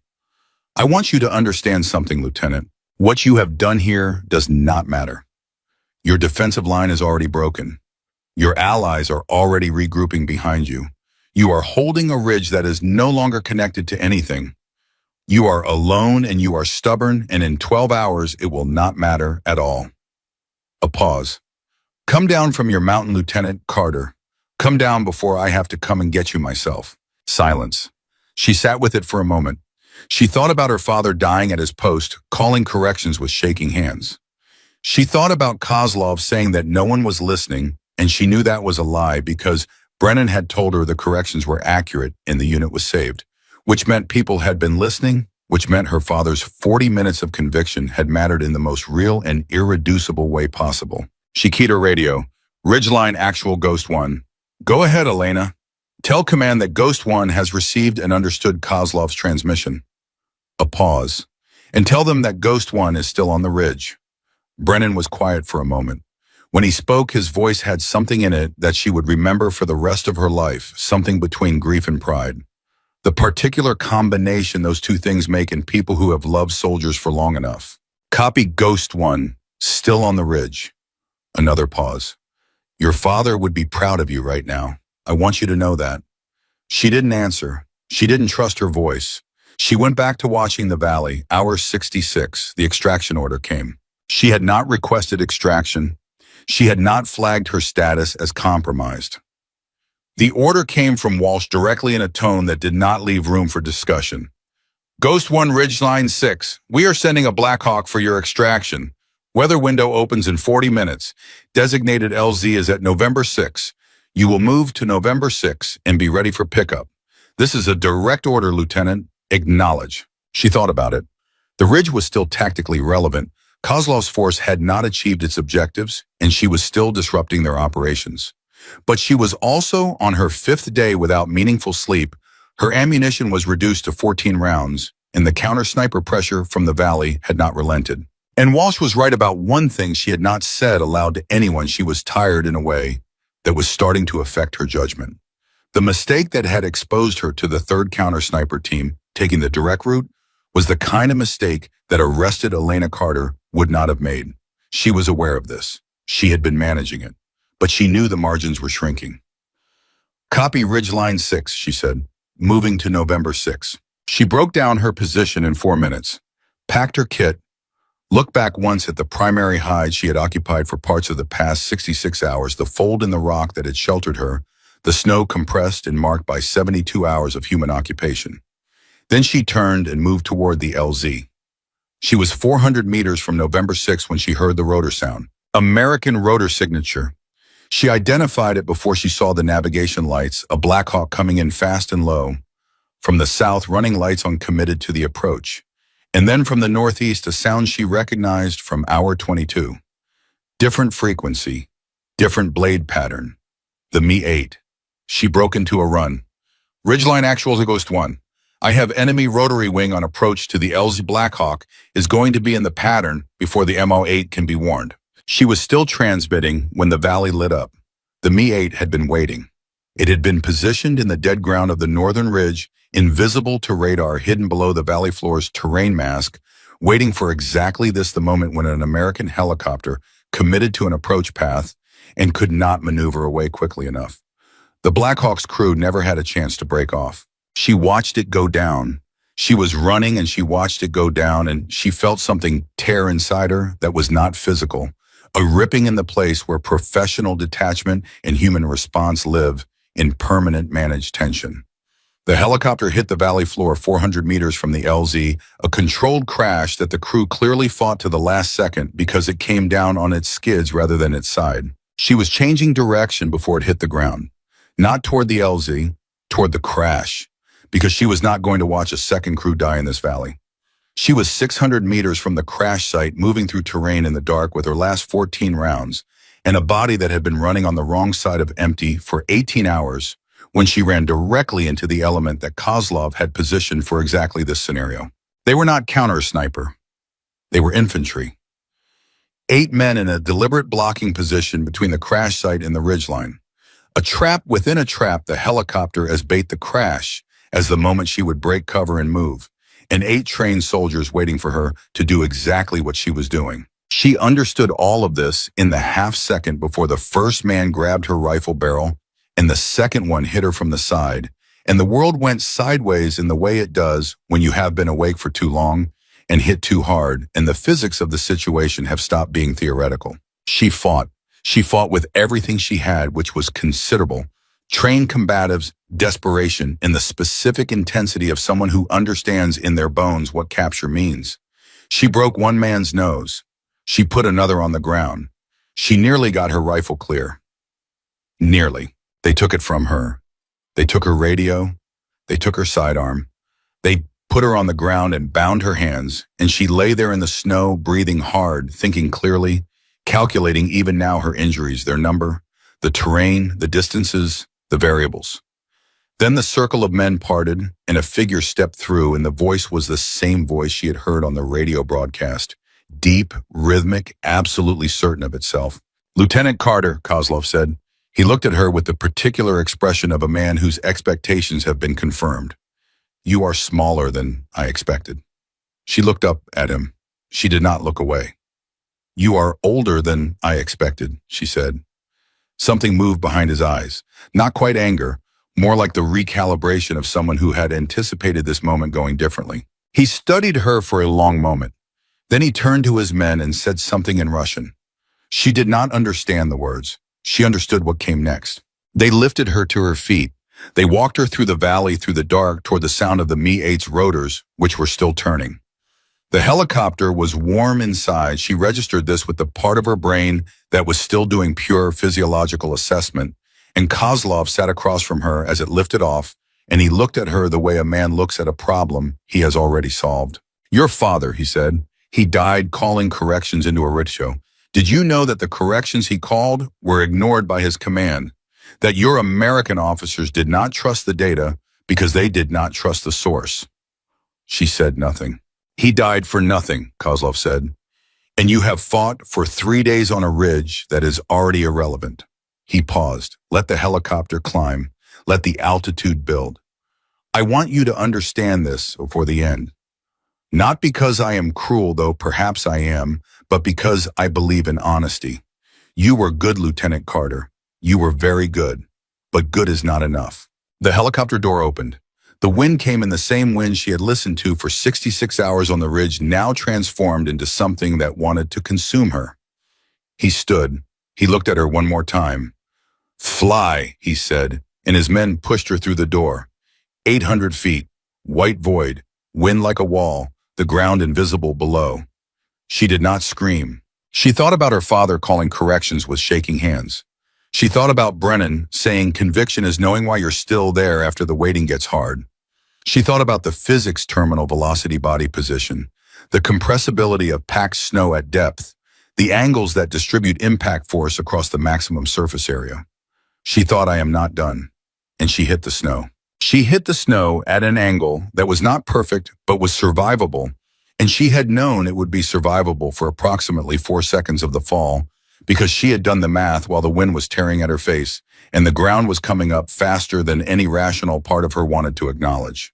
The physics were not kind, they were just sufficient. She went through the surface crust and into the deep powder beneath, and the impact distributed across her left side in a cascade of sensations that her nervous system registered in sequence rather than simultaneously. Shoulder first, ribs, second hip, third, and then she was still buried in white, and for 3 full seconds, she did not move because she was conducting an inventory the way a pilot after a crash checks systems before assuming the worst or the best. Hands. She could feel her hands. Under her faces. The bindings had partially loosened during the fall. The wind resistance had worked the knot, and she could feel her fingers, which meant circulation, which meant she had time before frostbite became a threat. Feet. Both present, both responding to signals from her brain. Left shoulder wrong. Very wrong. Dislocated, she assessed from the specific quality of the pain and the way the joint felt seated differently than it should. Ribs, she breathed carefully and felt the grinding that meant at least 2 were broken, possibly 3. The breathing itself worked, which meant her lung was not compromised. Compromised lung in this situation was the variable that ended the calculation early. Her lung was intact. She was alive, injured, bound alone at an unknown location in a valley controlled by enemy forces in -15 degrees with no weapon and no radio. She was alive. She took stock of this for exactly the amount of time it deserved, which was about 4 seconds, and then she started moving. Getting out of the snow depression took 6 minutes and cost her more in pain than she would have liked to admit. The dislocated shoulder was the primary problem. Every time her left arm engaged the snow surface to push, the joint sent a signal through her nervous system that was less pain in the traditional sense and more like a direct communication from her body to her brain saying, this is wrong, stop doing this, and her brain answering back, I know we're working on it, give me a minute. She got to the surface, the wind hit her immediately, and she recognized it, the same wind she had listened to on Ridge 7 for 66 hours now, coming from a slightly different angle, which told her she was on the valley floor rather than the ridge. She oriented by the wind and by the faint smear of gray that was beginning to appear on the eastern horizon. Pre-dawn, she had been in the air and in the snow for less than 20 minutes. Her bindings, she worked at them with her right hand while her left arm hung uselessly, and the knot that the wind had partially loosened during the fall came apart in another 4 minutes of focused, cold-fingered work. She brought her hands in front of her and looked at them, red, stiff, functional, and then she looked at her left shoulder and made the decision that needed to be made. She found a rock. Not difficult, the valley floor was full of them. She positioned herself carefully, took 3 slow breaths that each cost her something in the rib department, and then she rammed the shoulder into the rock face with the specific angle and velocity she had calculated would return the joint to its socket. The sound it made was not one she would describe to people later. The result was the shoulder in its socket, functional, agonizing, but hers again. She gave herself 10 seconds to process the pain. Then she stood up and started walking. She needed 3 things, a weapon, a radio, and Kozlov. Not necessarily in that order, but close. Hour 68. She had been calculating from the moment she cleared the snow the elapsed time of her flight in the helicopter before she was thrown to the altitude, at which the Mi-8 had been flying the approximate ground speed and the direction of travel. She worked backward from those variables and placed herself with reasonable confidence in the northeastern quadrant of the valley, approximately 2 kilometers from the crash site of the Black Hawk she had watched go down. The crash site was where she was going, because the crash site was where she might find a weapon, a radio, and possibly, if the crew was still alive and had not been extracted, people who needed her. She moved through the valley with the deliberate care of someone who understood that speed and noise were now her enemies. She did not run. Running made sound, and sound in a valley with active enemy forces was an invitation. She moved at the pace of controlled breathing, stopping every 3 minutes to listen, reading the terrain, not with her eyes. It was still dark enough that her eyes were less useful than her ears, but with the quality of silence around her. At the 8-minute mark of her movement, she heard a patrol. 3 men moving northeast, talking quietly in Russian low voices, not a communication failure, just the comfortable noise of soldiers who believed they were in a secured area. She went flat and let them pass 9 meters to her left. She could have reached out and touched the last man's boot. She breathed through her mouth and did not move for 90 seconds after they passed. Then she moved faster. The crash site appeared at hour 68 in 40 minutes, and what she found there was better than she had allowed herself to hope for, and worse than she would have wanted. Better, the crew had survived. 2 of the 4 were mobile, the pilot a warrant officer named Reyes, and the crew chief a specialist named Park, whose left arm was splinted with a piece of the airframe and his own belt.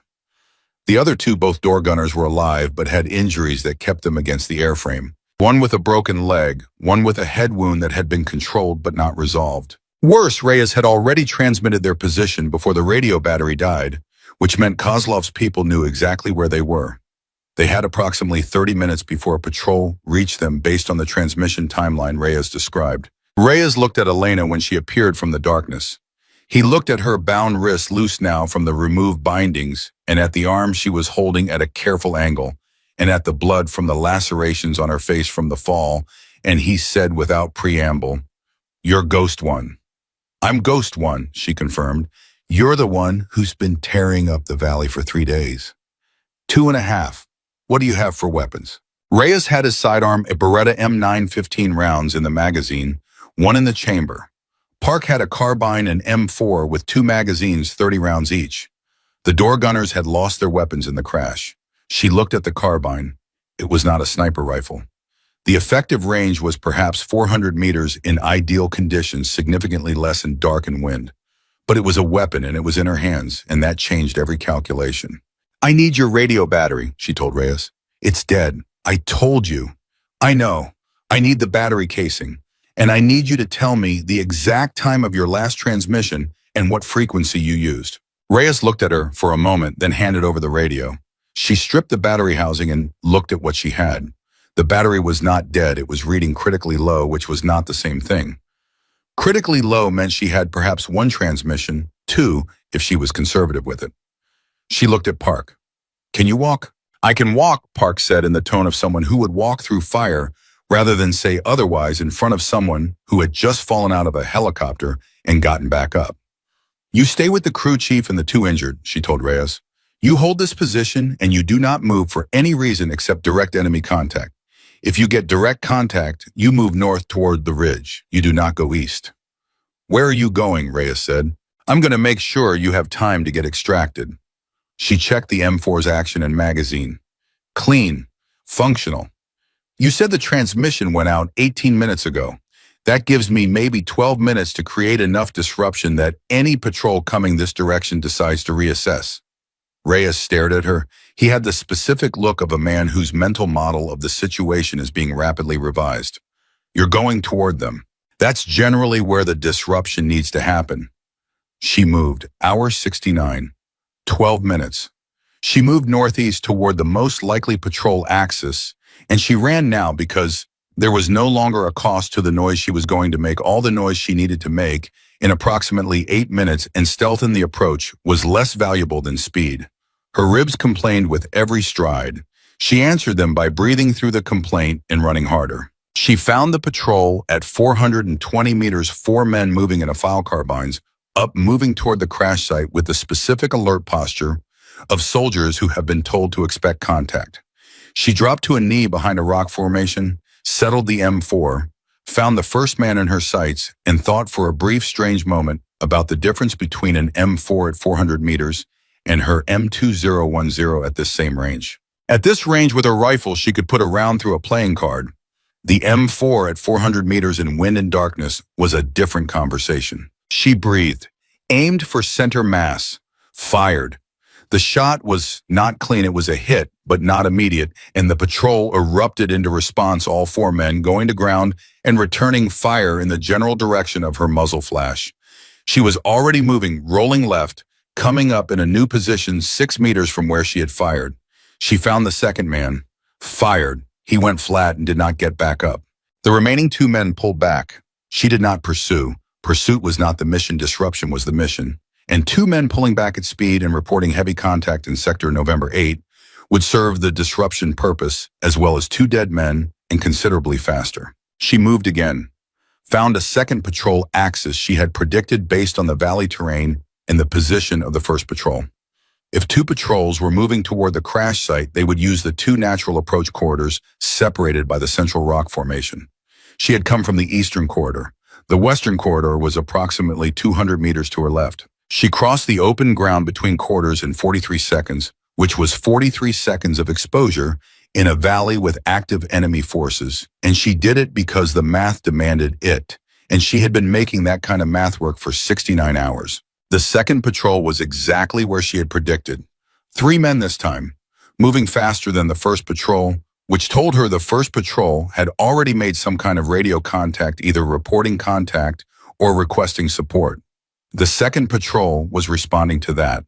She engaged from 180 meters, which was close enough that the M4 was genuinely effective and close enough that missing was not acceptable, and she did not miss. She took 2 men down in 4 seconds. The third broke and ran south away from the crash site, away from Elena, and she let him go for the same reason she had let a man run on the first night of this engagement. A running man reporting contact was more disruptive to command than a silent casualty. She keyed the radio, 1 transmission. She had to make it count. Ridgeline actual Ghost 1, I am alive, Valley floor grid, November 8. Blackhawk crew is alive at crash site, 4 personnel, 2 mobile, 2 injured. Enemy patrol contact has been broken in this sector for now. I need extraction at November 8th within the next 20 minutes, or I cannot guarantee this position. Over. She released the key. The radio showed a single bar of battery remaining, which she estimated was enough to receive 1 transmission, in return maybe 2. She waited. 8 seconds. 12. 15. Then Brennan's voice, and in it was something she had never heard from him before, a rawness, a fracture in the quarried steadiness, something that told her the past 2 hours of his silence had not been easy. Ghost 1. Ghost 1, is that really you? It's really me, Ironside. A pause that was barely a second but felt longer. We saw you go out that door, Elena. We had a surveillance asset on Kozlov's helicopter. We saw... He stopped, started again. Copy your position, copy Blackhawk crew. Extraction is being coordinated right now, 20 minutes. You hold that position for 20 minutes. Copy. Tell them not to use the eastern approach corridor. I have 2 confirmed casualties in the eastern corridor. Friendly extraction aircraft will attract attention. Western corridor is cleaner. Copy western corridor. Elena. Ironside. Save it for 20 minutes from now. Copy, he said. Hold the line. She held the line. Hours 69 and 12 minutes. She established a defensive perimeter around the crash site that was by any conventional military assessment inadequate, 1 shooter, limited ammunition, compromised physically in open terrain, by any conventional assessment. Elena had stopped being conventional approximately 60 hours ago. She positioned herself on the northern approach to the crash site, which was the most likely avenue for any follow-on patrol responding to the contact reports. She used the airframe as a reference point and staged herself at 200 meters, close enough to be effective, far enough to have time to react to approach. The patrol came at minute 7, 6 men this time, which told her Kozlov was escalating his response 2-man teams first, then 4-man, now 6. The escalation pattern of a commander who is receiving contact reports and adjusting his force size upward to account for the unknown magnitude of the threat. which meant Kozlov did not know it was one person with an M4 and broken ribs, making his entire northeastern sector uncomfortable, which was important because uncertainty multiplied the psychological effect of every shot she fired. She engaged at 150 meters, close, deliberately close. At this range, the M4 was absolutely effective, and at this range, the sound of the engagement would carry through the valley with a sharpness that made it sound larger than it was, more shooters, more weapons, more contact than 6 men expected to find on a routine patrol to a crash site. 4 shots, 3 hits. The patrol fragmented, half going to ground, half pulling back. She shifted position, immediately came up 30 meters to the right, fired twice more. The patrol pulled back entirely. She had 6 rounds left in the first magazine. She swapped to the second, breathed through her ribs. 12 minutes down. At minute 16, she heard the rotors. American rotors, she identified them before the navigation lights appeared, and the specific frequency was the sound she had been listening for, in the way you listen for a specific voice in a crowd. A Black Hawk running lights, minimal coming in from the west on the corridor she had specified. It was the longest 4 minutes of the engagement. 16 minutes had given Kozlov's command structure time to recalibrate, and she spent those 4 minutes in constant movement along the northern perimeter, firing twice more at movement signatures she could not fully identify, spending ammunition she could not afford to spend, because the alternative was letting a patrol reach the crash site in the final minutes before extraction. The Black Hawk flared over the crash site. Reyes was already moving the crew park, helping one door gunner, Reyes half carrying the second, and Elena was backing toward the aircraft while watching the northern approach M4 up the last magazine running low. A crew member from the Black Hawk grabbed her arm. She nearly shot him on reflex. She did not. She let herself be pulled aboard. The helicopter lifted. She looked down at the valley as it fell away beneath her, and she thought about everything that had happened in those 70 hours of darkness and cold and decision, and she felt not triumph, not relief, not the clean emotional resolution that people who have not been in combat sometimes imagine follows survival. She felt the specific, exhausted, complicated thing that follows when you have spent everything you have and are still here, and now the spending is over and the body and mind have to figure out what to do with that. She thought Kozlov is still down there. The helicopter banked south. She sat back against the airframe and looked at Reyes, who was watching her with an expression she recognized, the expression of someone recalibrating what they thought a person was capable of. "You fell out of a helicopter," Reyes said. It was not quite a question. "Thrown," she corrected. "There's a difference. And then you came and got us. You would have done the same." Reyes looked at her for a moment longer. "I don't know if I would have," he said honestly. "I like to think so, but I genuinely don't know." She didn't answer that. She was looking out the door at the valley below, where the first gray of true dawn was beginning to separate the sky from the mountains. And somewhere in that valley, Kozlov was still there with his conviction and his force and his certainty that good was not enough. She thought he has not been proven right yet. She was admitted to the field surgical unit at hour 73 in 40 minutes, and the medical team who received her had been briefed on her status as a casualty from a helicopter ejection at altitude, and they had accordingly prepared for serious traumatic injury, and what they found was a dislocated shoulder that had been self-relocated. 2 broken ribs, multiple lacerations, deep bruising across the entire left side of the body, early-stage hypothermia, and a state of caloric and sleep deficit that the attending physician described in his notes as the most significant sustained deprivation I have assessed in a combat casualty. Which, what they did not find was a person who was done. Brennan was there when she came out of the first surgical assessment. He was standing in the corridor outside the medical bay with his hands in his jacket pockets, and the look of a man who has been standing in corridors outside medical bays before and knows the specific quality of waiting that it requires. When she came through the door on a crutch, she refused the gurney, which the medical staff noted with a combination of exasperation and something adjacent to admiration. Brennan looked at her for a long moment, and then he did something she had not seen him do before. He put his arms around her. Not a military embrace, not the back slap, arm clasp kind of contact that men in uniform use to maintain the emotional vocabulary of brotherhood without crossing into sentiment.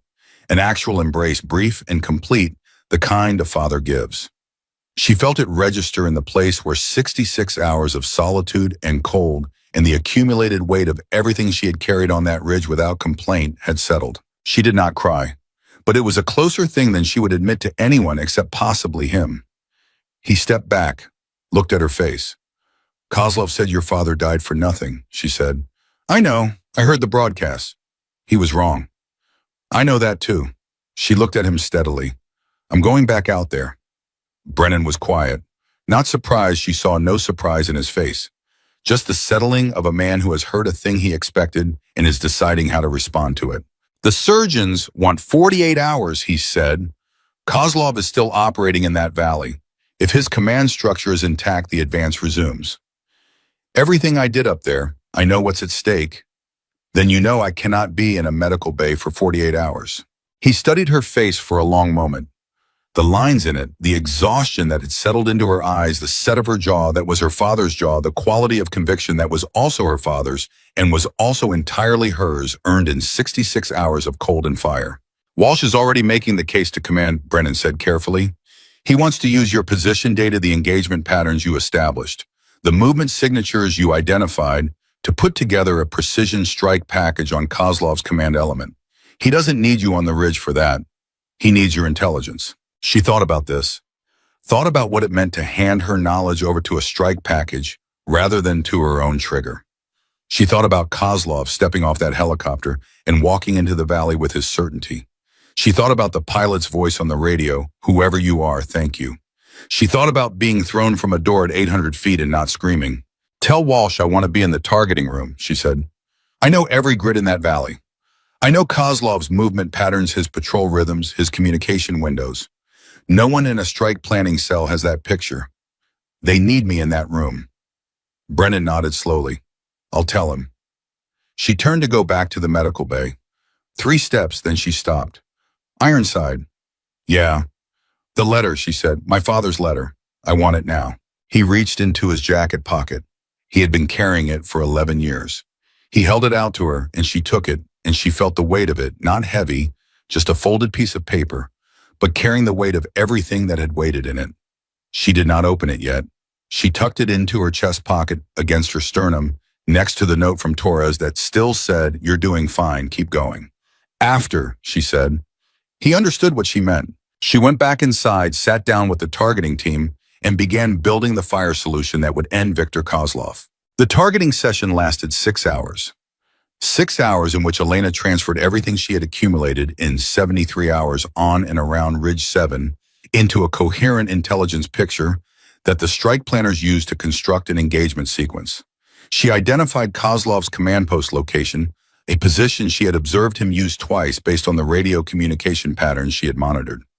She identified his security rotation, his communication windows, the gaps in his counter-surveillance posture. She had been watching him for 3 days from a position he never fully neutralized, and in those 3 days she had learned him the way she learned a target, thoroughly, patiently, without sentiment. The strike package was approved at hour 80. Walsh came to her as the planning wrapped. He sat across from her at the table where the maps were spread, and he did not lead with tactical matters. He looked at her directly, and he said, "When I read the after-action report for this operation, I want the record to reflect what actually happened up there. Every engagement, every decision, every hour. That's for the report to determine, sir." "I'm the one writing the report," Walsh said, "so I'm determining it now." He paused.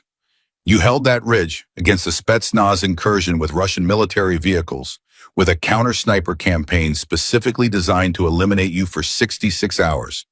You survived a helicopter ejection at altitude, and you continued the mission.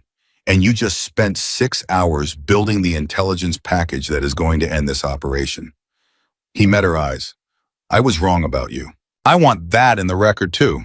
She looked at him, thought about 12 men and 3 seconds of silence. "Captain," she said carefully, "for what it's worth, I don't think you were wrong about what you believed. I think you were working with an incomplete picture." He considered this. "That's generous." "It's accurate," she said. "The picture is more complete now." Walsh nodded once. "It is." He stood up. "Get some sleep, Lieutenant. We'll need you in the targeting confirmation window in 4 hours." She slept for 3 hours and 40 minutes, which was more sleep than she had in the previous 72 hours combined, and it was deep and without dreams, the specific sleep of a body that has been told it is finally allowed to rest. She was awake and in the monitoring room when the strike window opened. The engagement lasted 11 minutes. Precision munitions delivered from altitude guided by the targeting data she had built. She watched the intelligence feed, not graphic, just confirmation data, grid coordinates, communication, signature, elimination. She watched Kozlov's command frequency go silent. She sat with that silence for a moment. Then she picked up the letter from her chest pocket, unfolded it. The handwriting was her father's. She knew it from birthday cards and field notes that Brennan had shared with her over the years. It was deliberate and clear and slightly angular, the handwriting of a man who wrote carefully because he believed words were worth the care. It was short, 3 sentences. She read it once, then again, then she folded it back up and put it away. Brennan was standing in the doorway. He had not asked to read it. He never would. "Well," he said quietly. She looked at him. The exhaustion was still in her face, would be in her face for a long time. You don't carry what she had carried without the body remembering it. But underneath the exhaustion was something else, something that had been there on the ridge in the dark, holding a line that she had been told she was too small and too inexperienced and too female to hold. "He said Carters don't quit," she told Brennan. Brennan looked at her for a long moment. His eyes were very bright. "No," he said, "they don't." Outside, the valley was going quiet for the first time in 72 hours. Below Ridge 7, where the snow was beginning to lighten with the advance of real morning American forces, were moving forward into ground that 3 days of one woman's work had kept open for them. The Russian force, without its command element, without its tactical coherence, without the man whose voice had been the center of its certainty, was disintegrating not dramatically, not all at once, but in the irreversible way that things disintegrate when the thing holding them together is gone. The battlefield had flipped. Elena Carter sat in the monitoring room with her father's letter in her pocket and her broken ribs and her relocated shoulder and the accumulated weight of everything she had been and done in the past 73 hours. And she thought about a man calling corrections with shaking hands and a ridgeline that had asked everything of her, and a door at 800 feet in the particular feeling of hitting snow and discovering that you are still here. She was still here. And the ridge held. The surgeons told her 6 weeks of recovery minimum. She heard them. She understood the medical reasoning behind the number. She also understood that 6 weeks was a negotiation opener, not a fixed point, and she spent the first week of her recovery demonstrating through the quality and speed of her physical progress and through the sheer density of her daily therapy compliance that she was not a person who required 6 weeks. She required 4. The first surgery had been the shoulder, a proper surgical repair after the field relocation, because self-relocating a dislocated shoulder in a snowfield at -15 degrees is not the same thing as treating the underlying damage, and the orthopedic surgeon who examined her used the phrase impressive self-intervention with the tone of someone who means it as a compliment and a rebuke simultaneously. The second surgery addressed the ribs, 2 broken, 1 cracked, and a fragment that had migrated to a position that the surgeon described as concerningly close to something I'd rather it not be close to. The frostbite on her toes was managed aggressively and conservatively at the same time, meaning the medical team fought hard to preserve what they could while being honest with her about what they might not be able to save. They saved most of it. The 2 smallest toes on her left foot were amputated on day 9. The surgeon came to tell her himself, which she appreciated. He sat across from her bed with his hands folded and explained the decision in the specific, careful way that good physicians explain irreversible things clearly, completely, without softening the essential fact, but also without stripping it of its human weight. She listened, nodded. "Will I be able to run?" she asked. He considered. "With the right prosthetic support and a proper rehabilitation program, yes. Not immediately, but yes." "Will I be able to shoot, Lieutenant Carter?" he said with the small, tired smile of a man who has learned not to be surprised by soldiers. "The toes have no effect on your ability to shoot." "Then we're fine," she said. He looked at her for a moment. "I want to note for the record that your definition of fine and my definition of fine are not perfectly aligned." "Noted," she said. "Thank you, doctor." Brennan visited every day, not always for long, sometimes just 15 minutes, a cup of coffee, whatever was on his mind. He did not treat her like a patient, which was the thing she needed most from him, and which he seemed to understand without being told.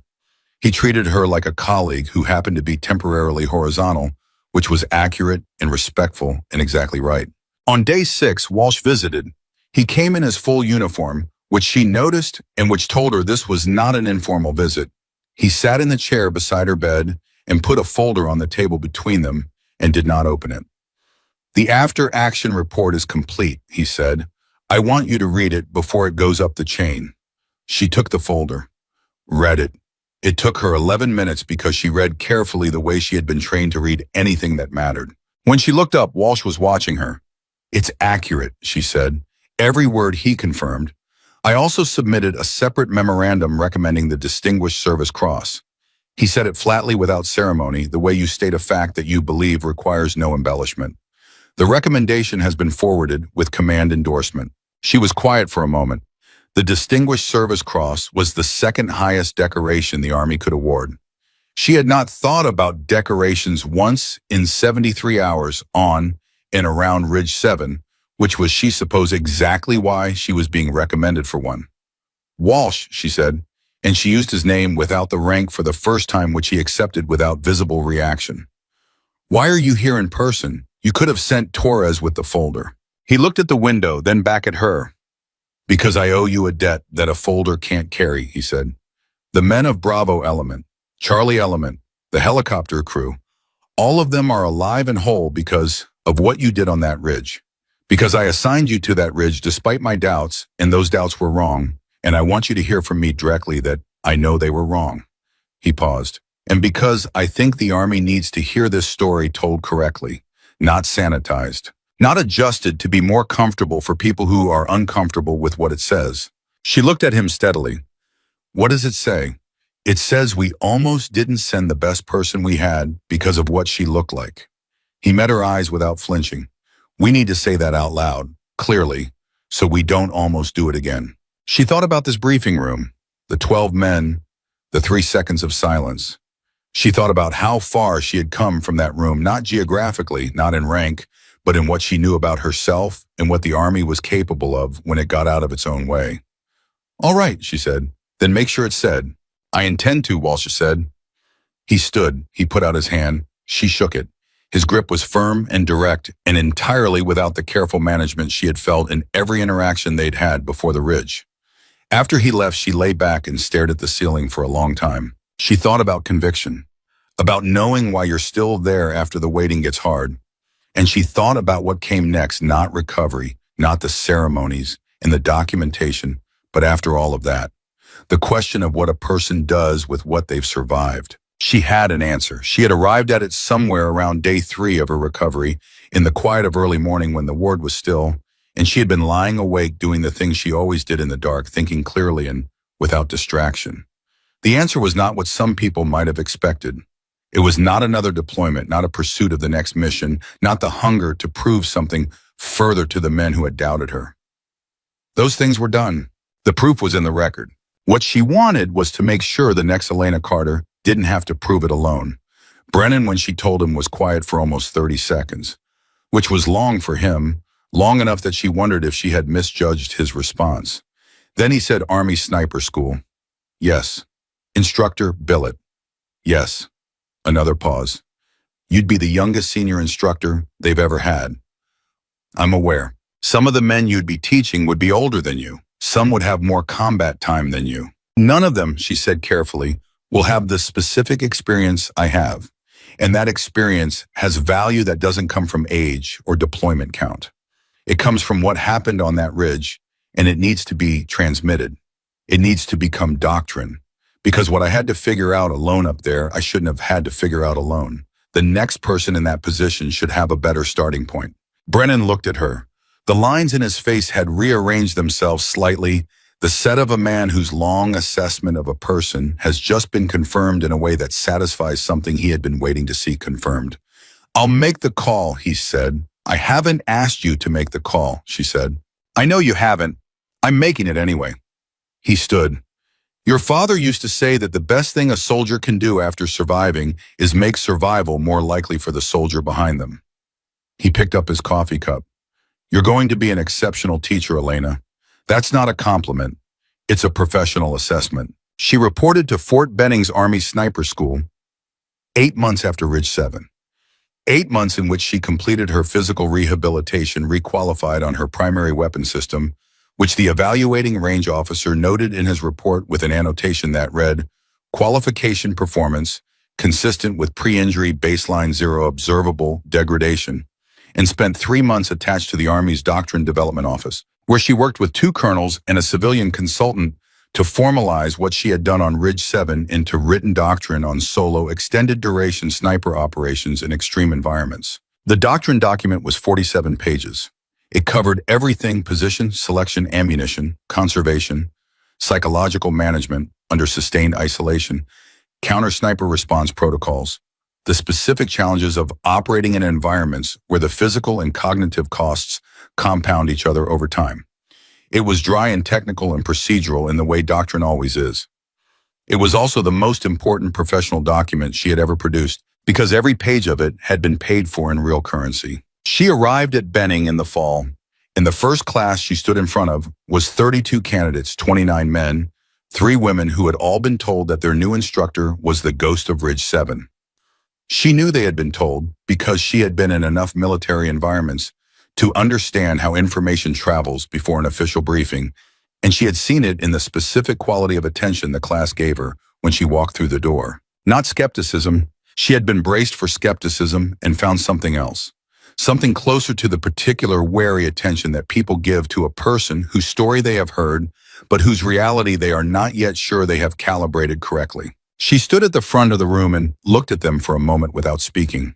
She let the silence work. She had learned on Ridge 7 and in the months since that silence used correctly is not absence. It is a form of communication. Then she said, "I want to tell you something true about what happened on Ridge 7. Not the version that's in the reports and not the version that people have been sharing in barracks across this army for the past 8 months. The true version." She had their complete attention, all 32 of them. "The true version," she said, "is that I made mistakes. I made a movement decision at hour 54 that exposed me unnecessarily and allowed a counter-sniper team to fix my position. That mistake cost me tactical flexibility for the next 4 hours and contributed directly to the conditions that led to my capture." She paused. "I am telling you this because the version where I did everything right is useless to you. You cannot learn from a perfect performance. You can only learn from a real one." A man in the third row, older than most, a staff sergeant named Holloway, who she would come to know well, said, "What would you have done differently?" She looked at him. "I would have taken the long route. I was tired, and I took the short route, and I paid for it." The discipline of choosing the right action over the convenient action does not have a threshold below which it stops applying. It applies at hour 54 just as much as it applies at hour 1, if anything more. Because at hour 54, your judgment is impaired in ways you cannot fully perceive. And that is exactly when the discipline has to carry you instead of the other way around. Holloway wrote something in his notebook. She ran that class for 16 weeks, and at the end of those 16 weeks, she had produced 24 qualified graduates, the highest pass rate in a sniper school class in 11 years.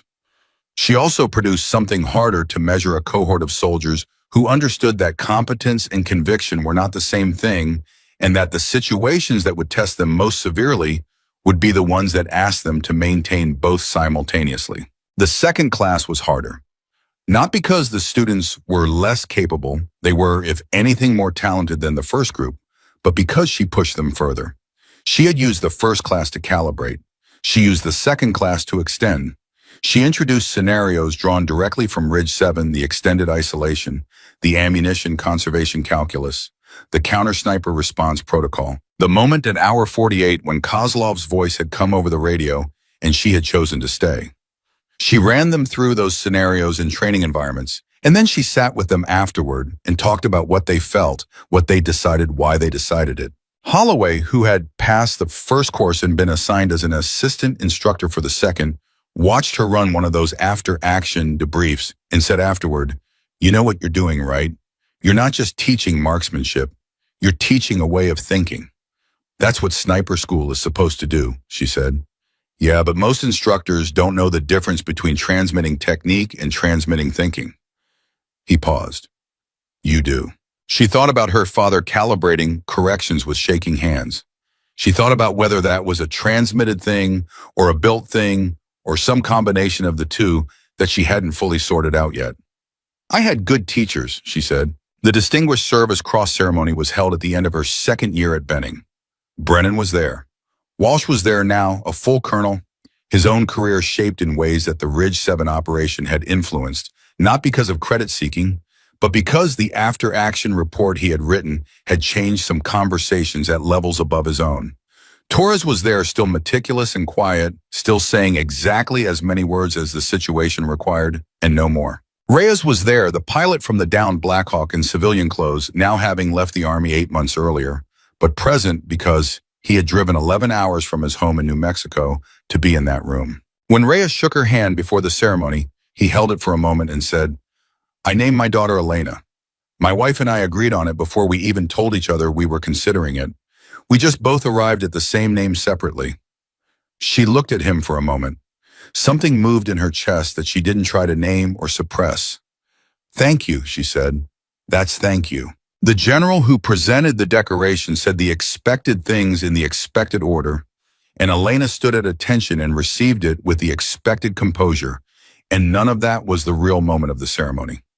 The real moment was afterward, when Brennan found her in the corridor outside the hall, and he was carrying something she recognized, the same worn jacket pocket he had reached into on the morning before her insertion. The same deliberate quality of motion that meant he was about to give her something that mattered. He handed her a photograph. She looked at it.